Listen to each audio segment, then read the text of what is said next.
Here, baie dankie dat U ons geestelike lewe kom gevoed het vanaand deur U woord en deur die sakrament.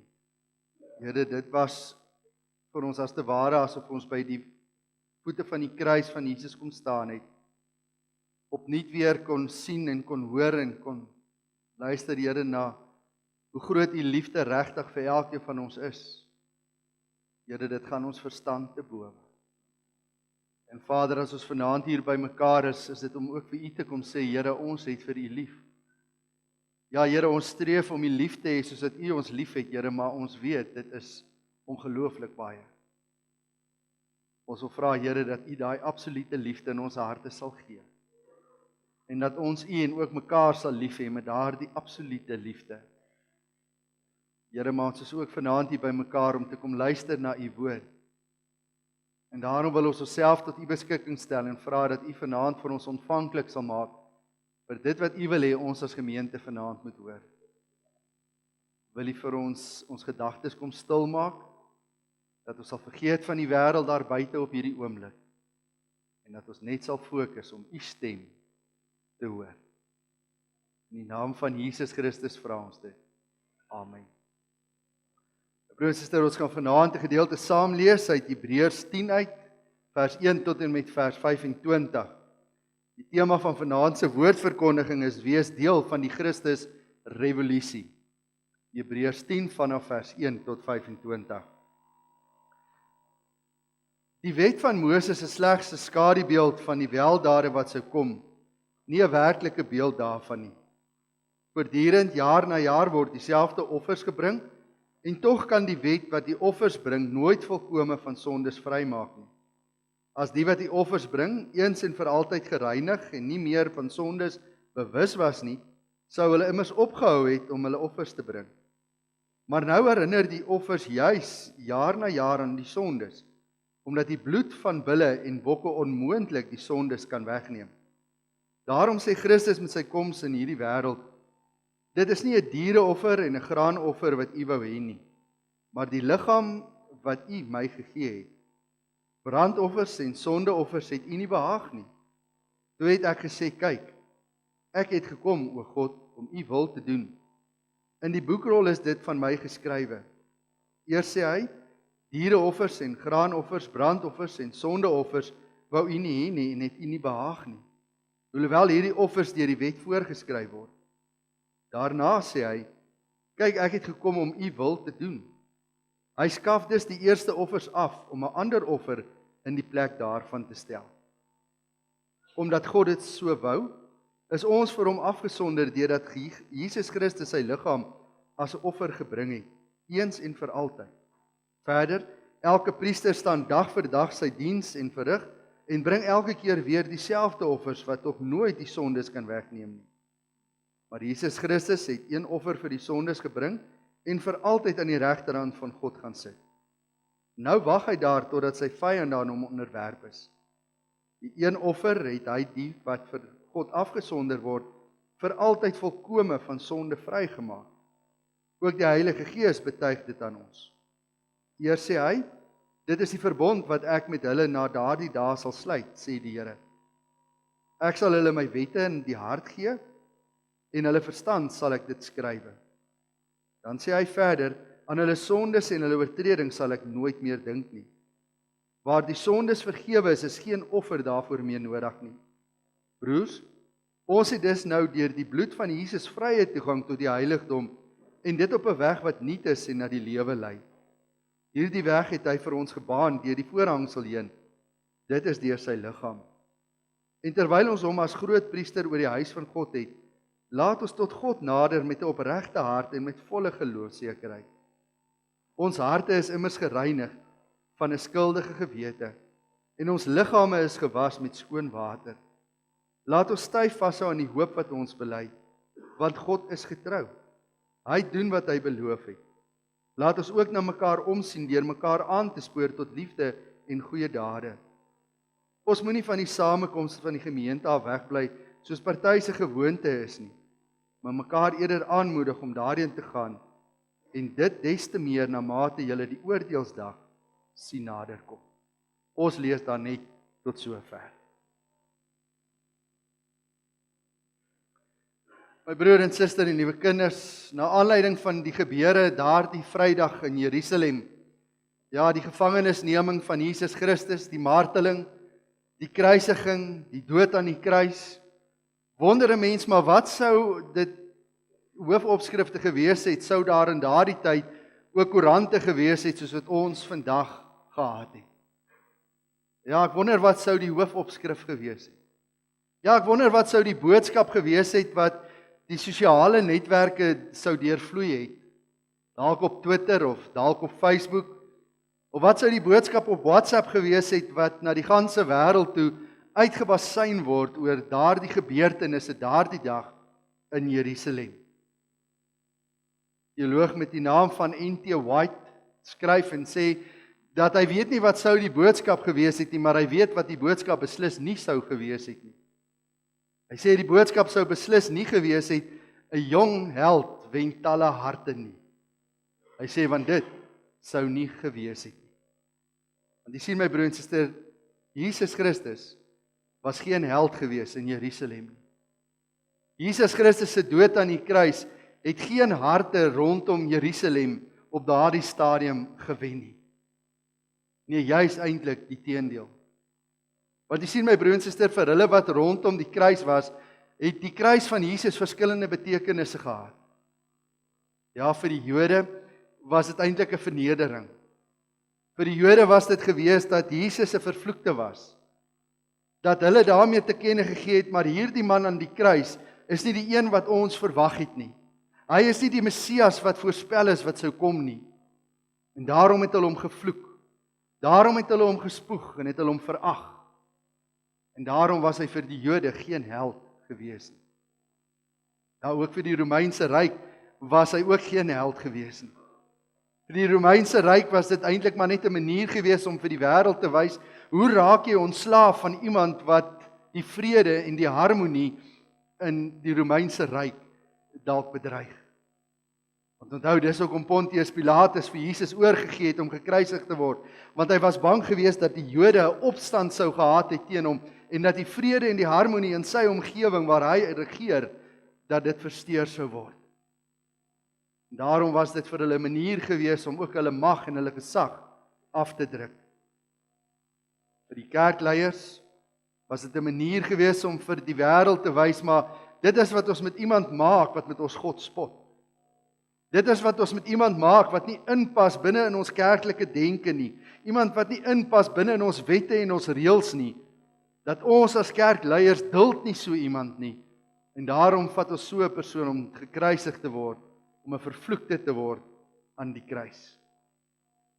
Ons sê maar vanaand vir mekaar, Jesus was verseker nie 'n held gewees vir die mense nie. Ja, Jesus was verseker nie die jong held gewees wat die harte van mense op daardie stadium enigsins gewen het nie. Nee, Jesus was eintlik vir die wêreld 'n teken gewees van kyk die mag wat die wêreld het. Kyk die oorwinning wat die kerk het. Want ons het hierdie man wat ons kerk en ons wêreldse mag bedreig, het ons doodgemaak aan die kruis laat sterwe.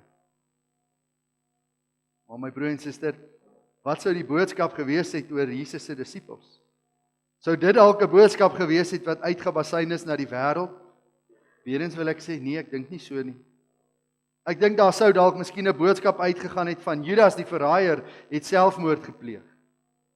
Of dalk 'n boodskap van Petrus, die een wat 3 keer gesê het hy ken Jesus nie, dat hierdie man ook maar op die einde van die dag niks anders as maar net 'n lafaard was nie. Of dat die ander disippels van die Here Jesus Christus maar op die vlug geslaan het. Ja, die oomblik wat hulle leier gevang is en gekruisig is en doodgemaak is, het hulle verdwyn en was hulle vir 'n lang tyd nêrens te vind nie. My vraag is, my broer en suster, ek wonder of die wêreld sou kennis geneem het van dit wat daardie dag in Jerusalem gebeur het. Vir die Romeinse ryk was dit niks. Vir die Jode was dit niks, vir die kerkleiers was dit niks. Daarom twyfel ek, my broer en suster, of daar ooit enigsins 'n nuusberig of dalk op Facebook of WhatsApp enige boodskap die wêreld in sou gegaan het. Want die boodskap van die kruis is 'n boodskap van oordeel, van vernedering, van die wêreld het oorwin. Maar my broer en suster, laat ons geen fout maak. Dit wat daardie dag in Jerusalem gebeur het, my broer en suster, het die ganse mensdom se lewe verander. Dit wat daar in Jerusalem gebeur het, het die geskiedenis van die wêreld kom verander. Daarom wil ek die stelling maak om te sê dat dit wat daardie dag in Jerusalem gebeur het, was die begin van 'n revolusie. Die begin van die sogenaamde Christus-revolusie.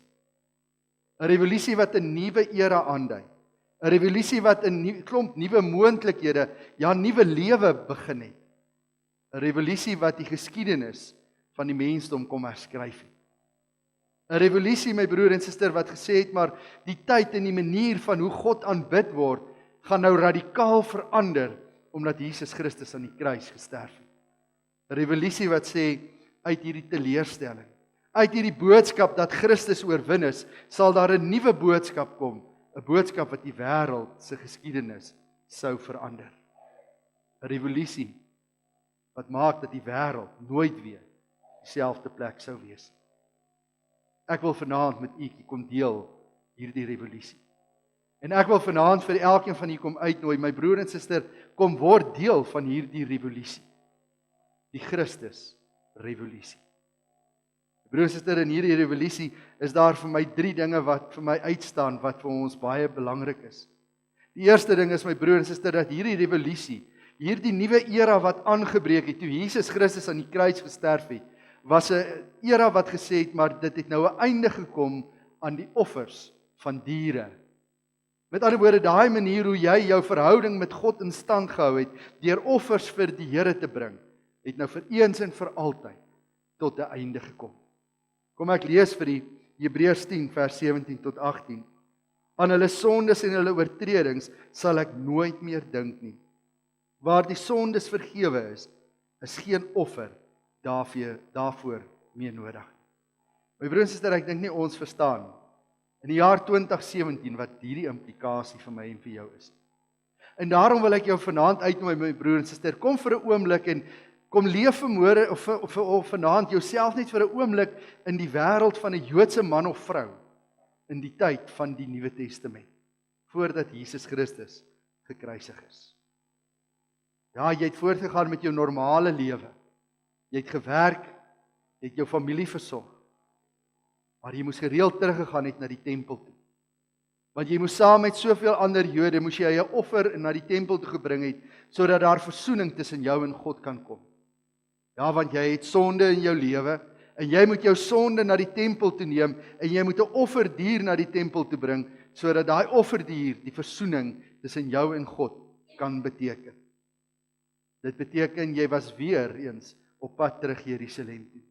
Jy moes weer eens 'n offerdier iewers langs die pad gekry het, of jou eie offerdier, of jy moes weer eens geld uitgehaal het om 'n offerdier te koop. Ja, jy moes daardie offerdier weer eens na die priesters toe vat, sodat die priesters kon kyk of daardie offerdier gereg was en goed was om as 'n offer vir die Here geoffer te kan word. En dan moes jy in 'n ry staan, sodat daardie offerdier deur die priesters op die altaar gesit kon word, en dat daai deel van daardie offerdier gebrand sal word, sodat dit kan dien as 'n offer wat jy vir die Here gee. Ja, dat jy jou sondes as te ware projekteer op die offerdier, sodat dit in jou plek die straf van die sonde kan ontvang. Maar my broer en suster, as jy daarvandaan af opgestaan en weggeloop het, jy besef, maar daar's nog iets nie pleis nie. Het jy besef, ja, dit is nog nie goed genoeg nie, want môre oormôre gaan ek weer dieselfde pad moet stap. Ek sal maar weer vir my 'n offerdier moet gaan kry, en ek sal weer 'n offerdier moet gaan offer. En ek sal maar weer in dieselfde ry gaan staan en vir dieselfde priester vra om my sonde op hierdie offerdier oor te sit, sodat hierdie offerdier my sonde aan die Here kan bely. Oor en oor is dieselfde pad gestap. Vers 11 sê verder, elke priester staan dag vir dag sy diens en verrig en bring elke keer weer dieselfde offers, wat tog nooit die sonde kan wegneem. My broer en suster, daai vers 11 sê eintlik vir my, dit was 'n gejaag na wind. Ja, daardie hele oefening om daardie offers na die Here toe te bring, het eintlik niks beteken nie. want jy het skaars jou offer gebring, of jy het jouself weer voorberei om die volgende offer na die tempel toe te bring. Dan lees ons vanaf vers 1 tot 10, 'n nuwe era wat aanbreek. Vers 1 tot 10 sê die wet van Moses is slegs 'n skadubeeld van die weldade wat sou kom. Nie 'n werklike beeld daarvan nie. Voortdurend jaar na jaar word dieselfde offers gebring en tog kan die wet, die wat die offers bring, nooit volkome van sonde vrymaak nie. As die wat die offers bring eens en vir altyd gereinig en nie meer van sonde bewus was nie, sou hulle immers opgehou het om hulle offers te bring. Maar nou herinner die offers juis jaar na jaar aan die sondes, omdat die bloed van bulle en bokke onmoontlik die sondes kan wegneem. Daarom sê Christus met sy koms in die wêreld, dit is nie 'n diereoffer, 'n graanoffer wat u wou hê nie, maar die liggaam wat u vir my gegee het. Brandoffers en sondeoffers het u nie behaag nie. Toe het ek gesê, kyk, ek het gekom, o God, om u wil te doen. In die boekrol is dit van my geskrywe. Eers sê hy, diereoffers en graanoffers, brandoffers en sondeoffers wou u nie hê nie, en het u nie behaag nie. Hoewel hierdie offers deur die wet voorgeskryf word. Daarna sê hy, kyk, ek het gekom om u wil te doen. Hy skaf dus die eerste offers af, om 'n ander offer in die plek daarvan te stel. Omdat God dit so wou, is ons vir hom afgesonder, deurdat Jesus Christus sy liggaam as offer gebring het, eens en vir altyd. My broer en suster, besef jy wat het daardie dag op Golgotha gebeur? Die Here het jou kom vrymaak van hierdie sinlose, nodelose herhaling van offers bring, sodat jy met God in harmonie en vrede kan leef. Deur sy seun Jesus Christus, die volmaakte offer, die offer sonder enige sonde, in jou plek aan die kruis te laat sterf. Broer en suster, niks sou jou ooit so kon vrygemaak het as die soenoffer van die Here Jesus Christus. Geen diereoffer, geen graanoffer, alleenlik die bloed van ons Here Jesus Christus. Nou is die vraag, my broer en suster, maar wat vra God dan van my en van jou? Broer en suster, wat die Here van ons vra is dat ons daai offer sal aangryp. Ja, met alle respek, my broer en suster, dat jy vanaand jou arm sal uitstrek na God toe. En sal sê, Here, ek omhels vanaand daai offer wat aan die kruis was. Daai offer wat gemaak het dat my hele lewe nou verander het. Dat ek vrygemaak is van hierdie sinlose herhaling van bring van offers, maar dat ek kan staatmaak op hierdie eenmalige offer. Jesus Christus aan die kruis. My broer en suster, wil jy nie vanaand jou hande uitsteek en daai offer aangryp nie? Wil jy nie vanaand met daai hande van my en van jou wat so vol sonde is, en nie jou hande uitsteek en sê, Here, maak my deel van hierdie soenoffer. Want weet net dat die Here Jesus Christus, al jou sondes, het hy op hom geneem. Maar my broer en suster, dan is daar ook 'n tweede ding wat vir my uitstaan. Nadat Jesus Christus aan die kruis gesterf het, weet ons dat behalwe dat ons verhouding met hom op so 'n besonderse manier herstel is, dat ons nooit weer nodig het om vir hom offers te bring vir versoening nie. Dat ons nou 'n direkte toegang tot die Here het. Ja, ons lees, my broer en suster, vers 19 tot 22. My liewe vriende, ons hoef nou nie meer onseker of bang te wees om na God toe gaan waar hy in die heiligste deel is nie. Ons kan dit doen omdat Jesus vir ons gesterf het. Ons het gesê dat daar tussen die twee kamers in die heilige plek 'n gordyn gehang het. Jesus se liggaam kan met die gordyn vergelyk word. Die gordyn van Jesus se liggaam is geskeur om so 'n nuwe pad na die lewe saam met God oop te maak. Christus is die grootpriester wat in beheer is in God se huis.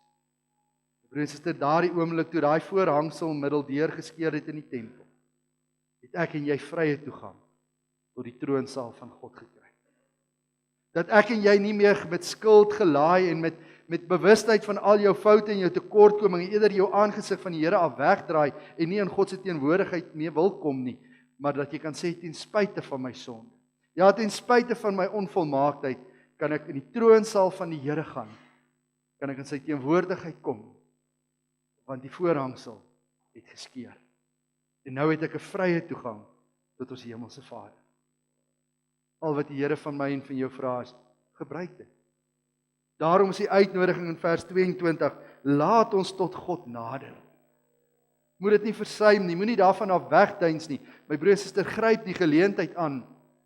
Want anders as die Ou Testamentiese mense, waar jy nie 'n toegang tot God gehad het en waar jy deur priesters en offers met God moes praat, het jy hierdie direkte vryheid om met God te kan praat en die troonsaal van die Here te kan ingaan.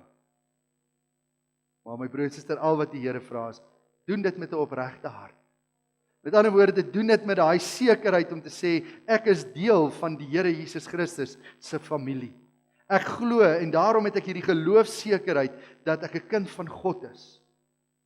Daarom het ek toegang tot die allerheiligste van my Vader. Dan is daar 'n derde rede, my broer en suster, waarom hierdie revolusie so revolusionêr is. En dit is dat die Here Jesus Christus het deur sy kruisiging ons oë kom oopmaak, ook vir mekaar. Want jy sien my broer en suster, voor Jesus se kruisiging was dit maar elke ou vir homself. Was dit maar tussen jou en die Here en dit was heeltyd net tussen julle twee se verhouding en jy kon eintlik niks vir ander gedoen het nie. Maar Christus is ons oë oopgemaak dat ons mekaar ook sal raak sien. Kom ek lees vir die vers 24 en vers 25. Laat ons gedurig maniere soek om mekaar opgewonde te maak, om goeie dinge vir mekaar te doen en lojaal teenoor mekaar te wees. Juist daarom moet ons gereeld by mekaar kom en nie sommer net wegbly nie. Al doen party van julle dit moetswillig. Laat ons mekaar se hande vat en mekaar daarmee help, veral as ons daaraan dink dat dit nie meer lank is voor die Here weer kom nie. My broers en susters, die kruis van die Here Jesus Christus, 2 asse gehad. Ja, hy het 'n vertikale en 'n horisontale balk gehad. Wat bedoel ek daarmee? Gaan kyk mooi na die gedeelte wat ons saam gelees het uit Hebreërs uit, die Hebreërs 10. Dan sal jy sien dat vers 1 tot vers 23, my broer en suster, gaan oor ons verhouding met die Here. Dit gaan oor die vertikale as. Om daardeur te sê dat die Here Jesus Christus het alles kom doen, sodat ek en jy in 'n verhouding met die Here kan lewe. Waar ons nie skuldig hoef te voel oor ons sonde nie, waar ons kan weet die Here het vir ons sondes gesterf, vir al my foute, vir al my tekortkominge. Ek kan in harmonie en vrede met my Here kan ek leef. Maar lees ook vers 24 en 25. Dan gaan dit daaroor dat ons ook ons oë geopen is om mekaar raak te sien. En dat ons mekaar sal inspireer en mekaar sal motiveer om aan te hou en hierdie pad van geloof met volharding te voltooi. Dat ons seker sal maak ons raak nie koud en sak nie weg nie. Broers en susters, ek wil vanaand vir u sê, hierdie motivering van mekaar het ons nodig soos wat ons dit nog nooit van tevore nodig gehad. Want my broers en susters, ons leef in 'n tyd waar die kerk en die boodskap van die kerk nie meer belangrik is. Ons leef in 'n tyd waar mense die boodskap verkondig, as jy kerk toe gaan is dit goed, maar as jy nie kerk toe gaan en jy aanbid darm net die Here by jou huis, is dit goed. Jy hoef nie jou kop daaroor te breek nie. Terwyl die woord van die Here vir ons kon sê, nee, julle moet mekaar aanmoedig. Julle moet mekaar inspireer. Julle moet mekaar motiveer. Jy moet die mense rondom jou raak sien en jy moet verantwoordelikheid vir jou medegelowiges neem. En dan sê die Hebreërskrywer, veral as ons besef dat die laaste tyd al hoe nader kom. Dan dit al hoe moeiliker gaan raak om 'n kind van die Here te wees. Juist daarom het ons mekaar so nodig. Broers en susters, en dit is die Christusrevolusie. Die Christusrevolusie wat aangebreek het en gesê het, die Here kom herstel die vertikale verhouding met jou Vader, maar die Here kom herstel ook die horisontale verhouding met jou medegelowiges. Daarom leef ons nou in 'n nuwe era, 'n nuwe tyd, waar elkeen van ons 'n verantwoordelikheid het. My broer en suster, ek sluit af. Vir die Jode, vir die Romeinse Ryk, ja, vir die kerkleiers van daardie tyd, het dit wat Goeie Vrydag gebeur het nie veel betekenis gehad. En daarom wil ek vir u sê, ek dink nie daar was 'n boodskap gewees wat verkondig is deur hierdie persone. Maar my broer en suster, dit wat daardie dag gebeur het die geskiedenis van die mensdom kom verander. Want ewe skielik, my broer en suster, hoef ek en jy nie meer die Here in 'n verhouding met hom te staan deur allerlei offers wat ons hoef te bring nie, want Jesus was die volmaakte offer. En daarom is daar vrede en harmonie tussen jou en God. Omdat Jesus aan die kruis gesterf het, my broer en suster, het jy vrye toegang tot God se troonsaal. Ja, die gordyn is geskeur deur die liggaam van die Here Jesus Christus. Maar my broer en suster, deur dit wat Jesus gedoen het, is ons oë oop, dat ons na mekaar sal begin kyk. En dat ons mekaar sal inspireer en mekaar sal motiveer om te volhard. En dat ons regtig vir mekaar sal omgee, dat as daar 'n broer en 'n suster is wat ons sien wat besig is om koud te raak, dat ons sal uitreik en dat ons mense sal terugbring. Sodat wanneer ons op so 'n diens by mekaar is, my broer en suster, dat dit nodig sal wees om stoele in te dra. Ja, dat ons nie sal wag vir 'n geleentheid wat die wêreld by mekaar wil kom om die Here te aanbid nie, maar dat elke geleentheid 'n geleentheid sal wees waar daar nie genoeg plek in die huise van die Here sal wees, waar gelowiges by mekaar kom om die Here te aanbid. Want my broer en suster, ons leef in 'n nuwe era. 'n Revolusie, die Christusrevolusie het aangebreek en die Here wil jou vanaand uitnooi. Wees deel van daai revolusie. 'n Revolusie wat 'n nuwe era inlei. 'n Nuwe lewe inlei. Sondagoggend sal ek met u kom praat oor hierdie nuwe lewe. Amen. Kom ons bid saam.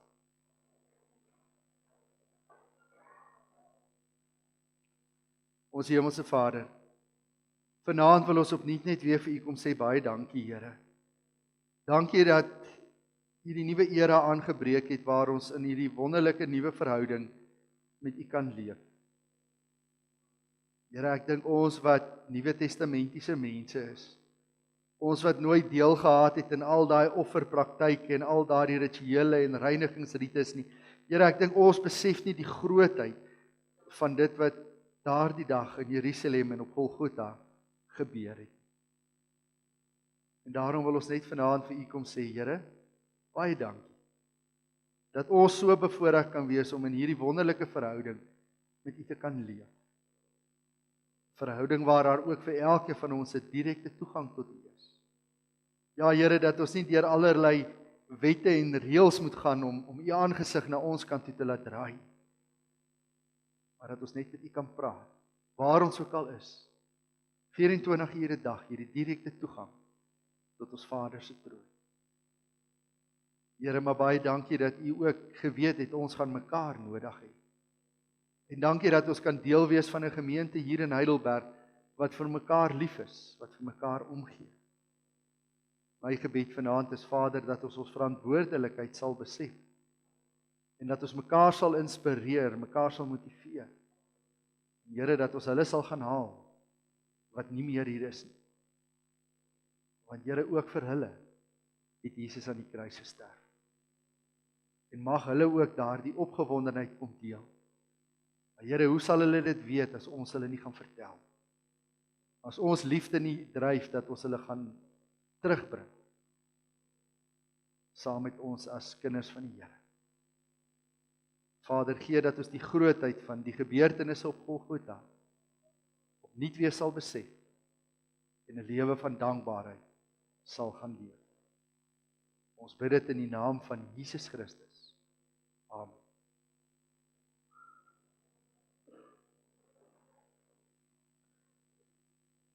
My broer en suster, daardie nag toe Jesus gevange geneem is hy na die leiers toe van die kerk gevat. By Pontius Pilatus was hy gewees, maar die uiteinde van alles was gewees, Jesus is gekruisig. Maar op pad na die Here Jesus se dood toe het daar 7 kruiswoorde gewees wat Jesus geuiter het.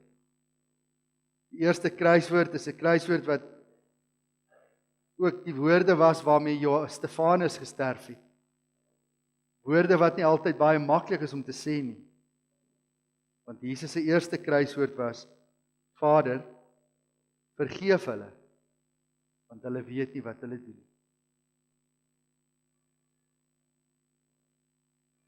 Daarna het Jesus gesê, en daar was 'n misdadiger saam met hom, en die misdadiger het besef dat Jesus was regtig die Christus. En hy het vir hom gesê, mag ek dink aan my as u in die paradys is? En toe het Jesus vir hom gesê, ek verseker jou, vandag sal jy saam met my in die paradys wees. Jesus het ook 'n derde kruiswoord gesê, Terwyl Jesus aan die kruis was, het hy sy ma gesien. En hy het geweet, omdat hy nou na sy vader toe gaan, dat sy ma alleen sal wees in hierdie wêreld. En hy het na sy liefling disipel gekyk, en hy het vir hom gesê, Johannes, hy het gesê, daar is die seun, en hy het vir Maria gewys na Johannes. Daarna het hy vir Johannes gesê, daar is jou moeder. Jesus het ook 'n 4de kruiswoord uitgeroep, aanhaling uit Psalm 32. My God, waarom het U my verlaat? En Jesus het dit uitgeroep sodat ek en jy nooit ooit weer van God verlaat hoef te wees nie. Baie mense het 'n indruk, my broer en suster, dat omdat Jesus God was, het hulle gedink dat Jesus Christus nie regtig pyn gehad het aan die kruis nie. Maar my broer en suster, as ons Jesus se 5de kruiswoord hoor, dan besef ons dat Jesus het 'n fisiese lyding gehad. Want dit was die gebruikelike uitroep gewees van hulle wat aan die kruis gesterf het, dat hulle begin dors word.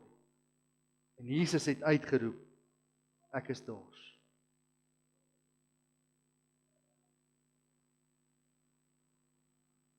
Nadat hulle vir Jesus van die suurwyn gegee het om sy dors te les, het Jesus hard uitgeroep en gesê, dit is volbring.